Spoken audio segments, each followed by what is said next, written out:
الرحمن الرحیم السلام علیکم۔ میں آج جنرل صاحب کے ساتھ مخاطب ہوں۔ جنرل صاحب جب ہمیں پتہ چلا کہ آرمی چیف باجوہ چلے گیا ہے اور نیا چیف مقرر ہونا ہے، اس میں آپ بھی شامل تھے۔ جب آپ کے پتہ چلا کہ یہ وہ جرنیل ہے کہ جس نے سعودی عرب سے قرآن حفظ کر کے گیا 38 سال کی عمر میں، بڑے خوش ہوئے۔ میں نے اپنی زندگی میں نہیں سنا تھا کہ کوئی جج یا کوئی جرنیل یا کوئی سیاستدان حافظ سے قرآن ہوگا۔ بڑا خوش ہوا کہ دیندار سامنے آ جائے گا۔ انشاءاللہ تعالی آپ کے لیے ہم نے دعائیں کی۔ قرآن نے بھی سفارش کی اپنے اللہ کے آگے کہ میں اس کے سینے میں ہوں، یا اللہ اس کو عزت والا عہدہ عطا کرتے۔ آپ کی تقرری جب ہو کے آئی تو آپ کی فائل آئی جس وقت صدر پاکستان کے آگے، تو پارٹی کے سربراہ نے کہا کوئی اس کے اوپر سوال و جواب نہیں کرنا، فوراً اس کے اوپر سائن کرو چلے جائے۔ آپ مقرر ہو گئے۔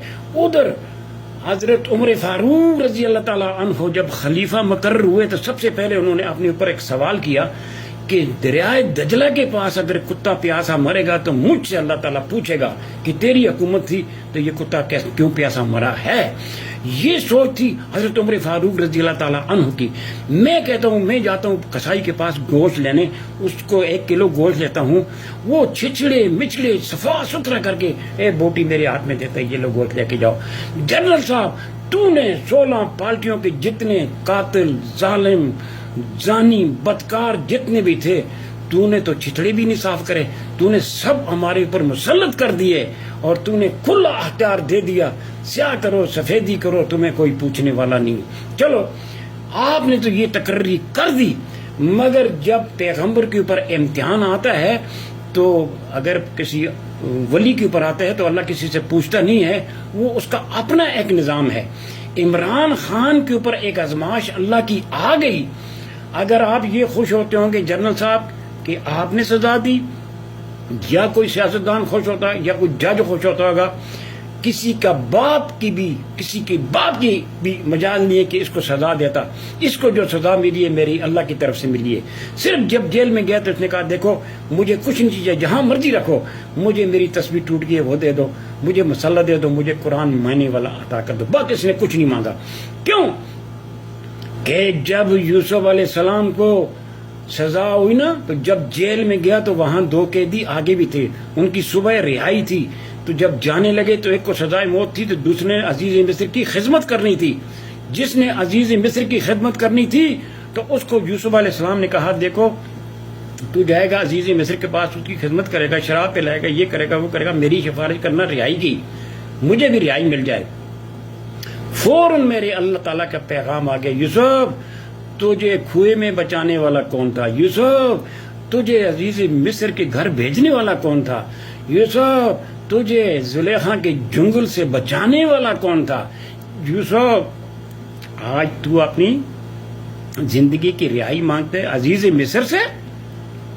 ناممکن، ڈبل ہوگی اس کی قید۔ جب قید ڈبل ہو گئی تو جب اللہ تعالیٰ امتحان میں کسی کو ڈالتا ہے تو ان کی سزا جزا خود اپنے ہاتھ میں رکھتا ہے، کسی کو نہیں دیتا۔ آپ لوگوں نے تو وہاں وزیرآباد میں تو مار دیا تھا نا، مگر اس کی حفاظت کا بیڑا میرے اللہ نے اٹھایا تھا۔ اس کو سزا دے، اس کو جزا دے، وہ اللہ کے نظام کے ہاتھ میں ہے، اللہ ہی اسے دے گا، اور کوئی دنیا کی طاقت نہیں ہے۔ کسی جرنیل کا باپ بھی اسے سزا نہیں دے سکتا، کسی چیف جسٹس کا باپ بھی۔ آپ تو بڑے خوشحال ہوں گے بڑے کہ جی ہم نے سزا دے دی، اس کو سلاخوں کے پیچھے پھینک دیا۔ میں جنرل صاحب آپ کے لیے بہت دعائیں کری تھی کہ اللہ تعالیٰ آپ کو اس عہدے پہ بٹھائے، مگر جنرل صاحب آپ اگر نہیں اتریں گے تو یاد رکھنا آپ نے حساب دینا ہے۔ صبح میرا ٹیکسی ڈرائیور نکلتا ہے، صبح میرا رکشہ ڈرائیور نکلتا ہے، سارا دن بچوں کی روزی کی تلاش میں نکلتا ہے، شام کو جب آتا ہے تو نہ اسے کوئی روزی صلاح کچھ بھی نہیں ملتی، تو پھر بچے سوال کرتے ہیں بابا آٹا لایا ہوں، تو بابا آگے سے رونے کے بغیر اور کچھ بھی نہیں دے سکتا۔ ادھر مزدور نکلتا ہے چوک میں، سارا دن جا کے بیٹھا رہتا ہے، دھوپ میں سڑتے رہتے ہیں، ہاتھ میں کنڈی ہے، برش ہے کلی کرنے والا، مگر اس کو جب مزدوری نہیں ملتی۔ شام کو جب جاتا ہے بچے فروٹ کا سوال نہیں کرتے، بچے گوشت کا سوال نہیں کرتے، سوال کرتے ہیں تو بابا آٹا لائے ہو۔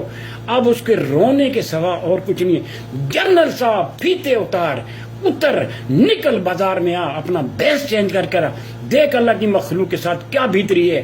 جس کو تو نے ابھی تو اس کی کابینہ میں نہیں بنی تھی، جس وزیر اعظم کو تو نے اس عوام کے اوپر مقرر کیا، آتے ہی اس نے 18-20 روپے پیٹرول میں زیادہ کر دیے، جنرل صاحب ہم اب یہ دعا کرتے ہیں، تو عوام کی تکلیف کو دیکھنے کے لیے نہیں نکلے گا، اب اللہ کے آگے یہ دعا کریں گے، یا اللہ ان ظالموں کا انجام ہمیں تو دکھانا، یہ جتنے بڑے بڑے عہدوں پہ یہ بیٹھے ہیں اور تیرے نافرمان ہیں، یا اللہ ان کو جہنم کا راستہ تو نے دکھانا ہے۔ السلام علیکم ورحمۃ اللہ۔